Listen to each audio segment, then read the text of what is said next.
Hey guys, so it is now Tuesday morning and I'm just now getting to the questions. I do apologize, but having a new baby in the house, sometimes things don't always go as planned. So what I'm going to do is actually read through each and every question here on the comment section that I posted yesterday, and then I'm going to answer them for you. If I get to some repeat questions, I'll just kind of say, hey, refer to earlier in the video, whatever it may be, to save time. I think there's 160 some comments. So I'm going to try to roll through these pretty quickly so it's not too lengthy, but definitely answer all your questions in the meantime. All right, so let's not waste any more time. Let's go ahead and get started. The first question, when y'all gonna tie the knot? That's not really a question for me, I guess. No engagement yet or whatever, so I don't really know the answer to that. Next one, Erika is jacked. How big are her arms? They look bigger than yours, Corey. I can assure you my arms are not bigger than Corey's. I think my biceps are about 12 inches, something like that.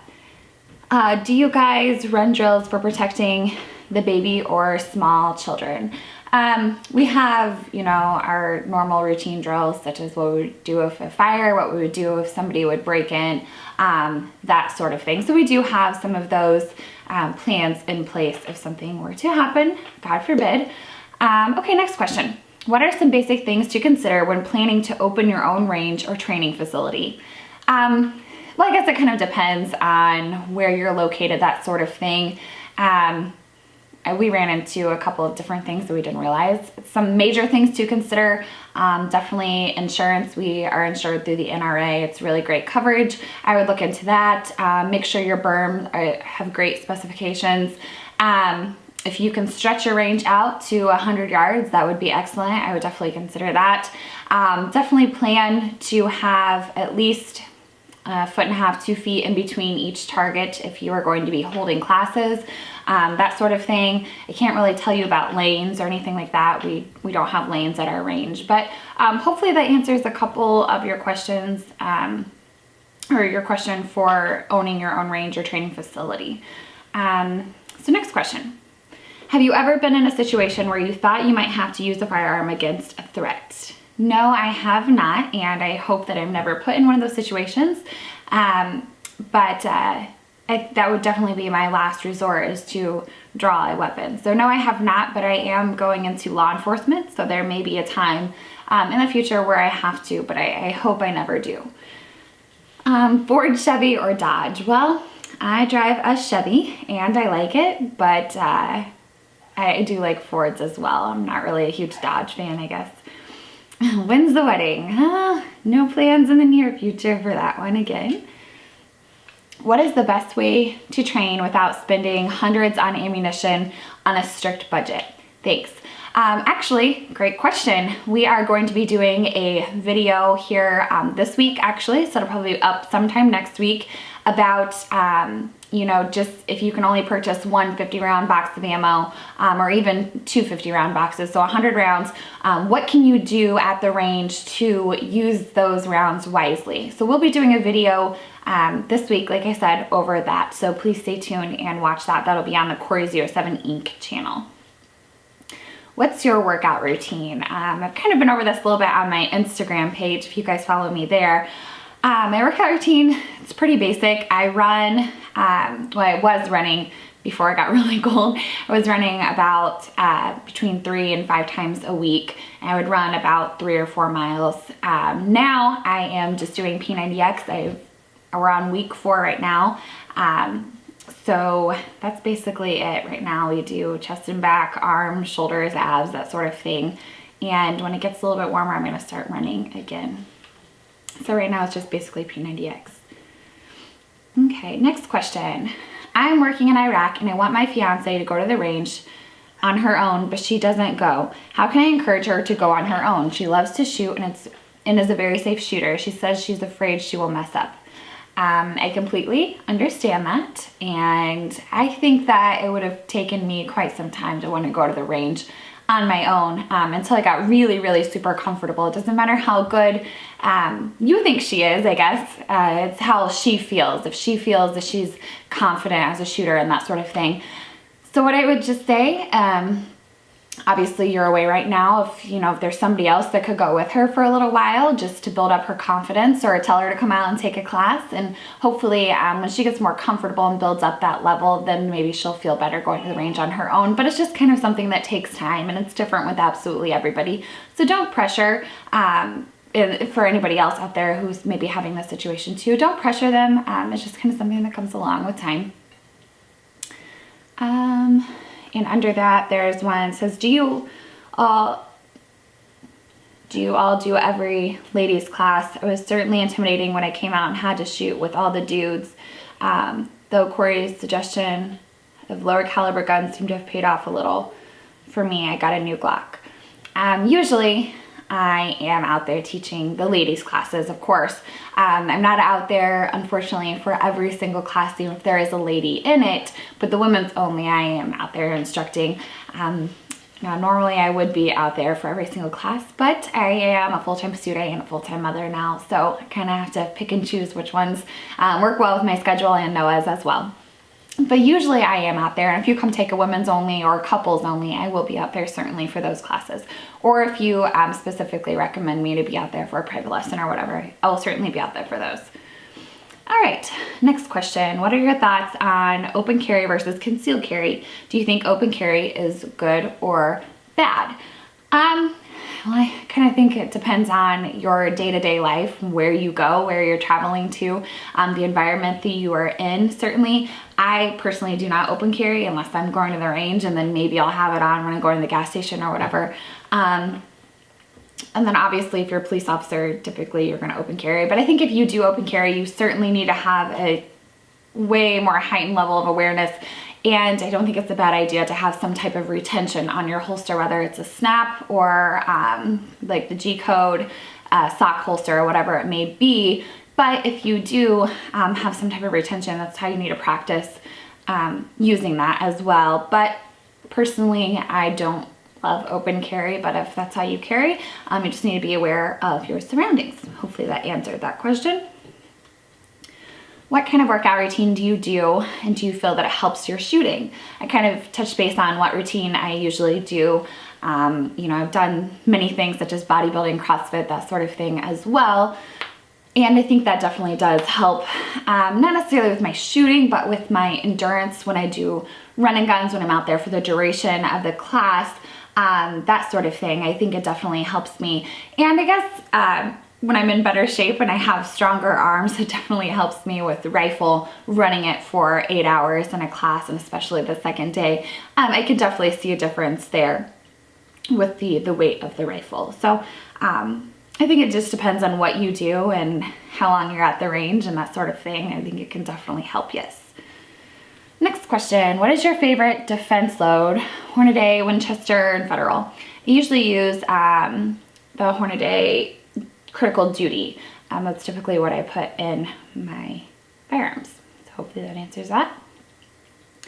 What's your workout routine? I kind of already touched base on that as well. If you guys are more interested in my workout routine, seeing before and after kind of pictures and progression and some of the meal plans I do, you can go follow me on Instagram. It's 21E Maxwell.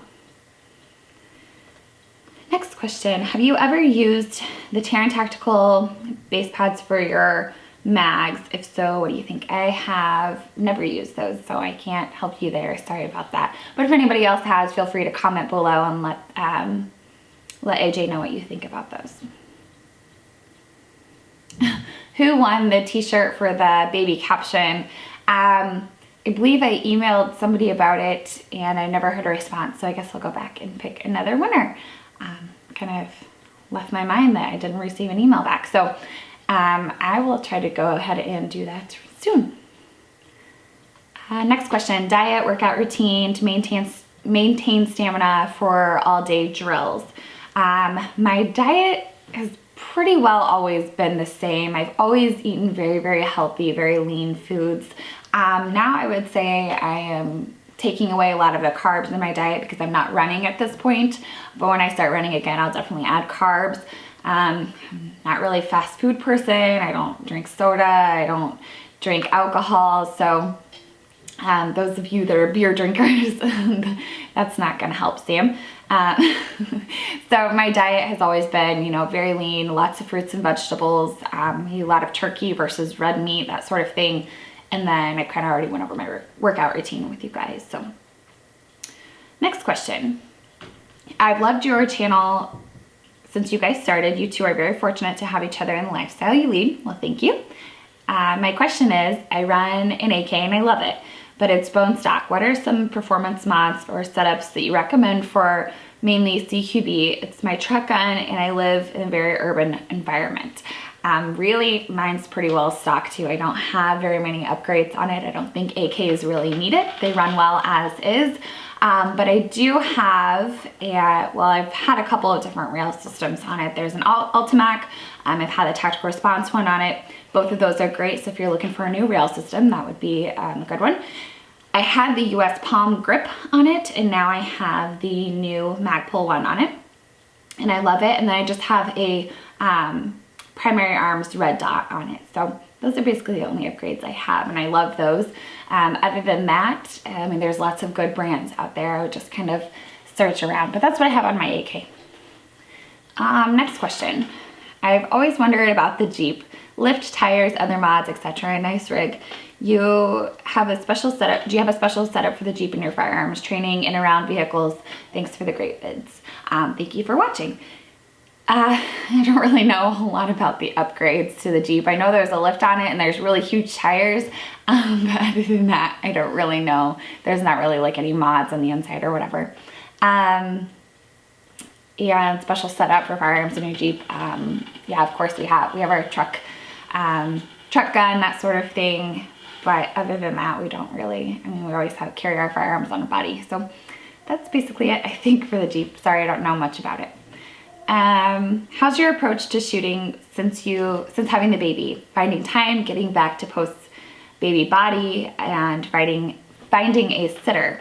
Okay, so that one has definitely changed. I used to be able to go to the range whenever I wanted to, and it was great and it was fun, and it's still great and fun and I love it, but I don't have as much time to go anymore. And we just recently did a video on that. So I kind of have to manage my time a little more wisely. I don't get to play with the cows or mess around as much as I used to, but that's perfectly fine because range time is supposed to be down to work. So basically what I have done, I've just gone out there and started with my warm-up drills, really gotten down to business, and we have to go film too, obviously. So trying to use range time a little more wisely than I used to.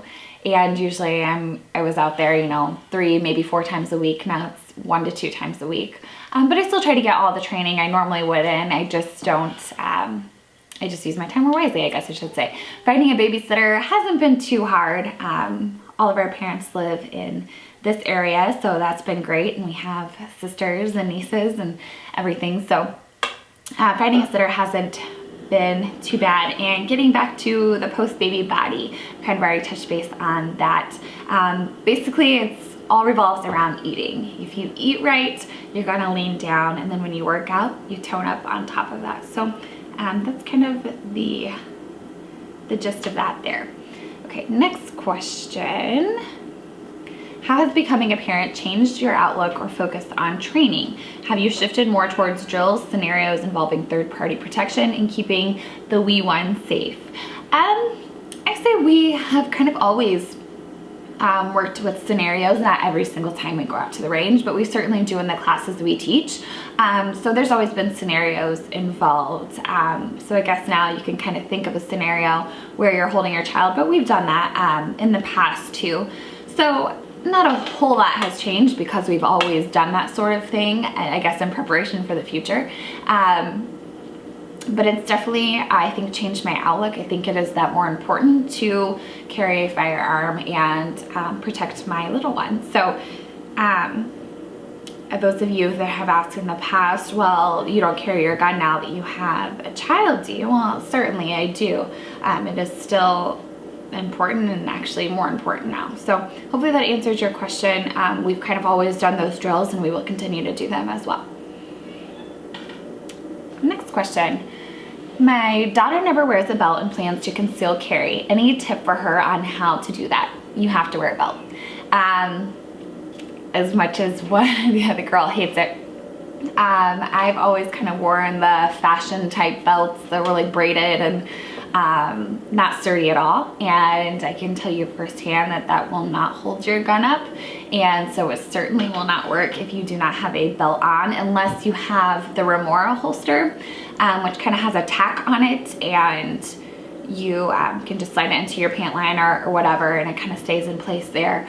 Or you can get the Undertech compression shorts, which I actually wore when I was pregnant because I couldn't wear a belt, and you can put your gun in the holster that is built into the shorts. I will say unholstering is very simple. Reholstering takes a little bit of work, and it's not actually, I don't think it's the safest way.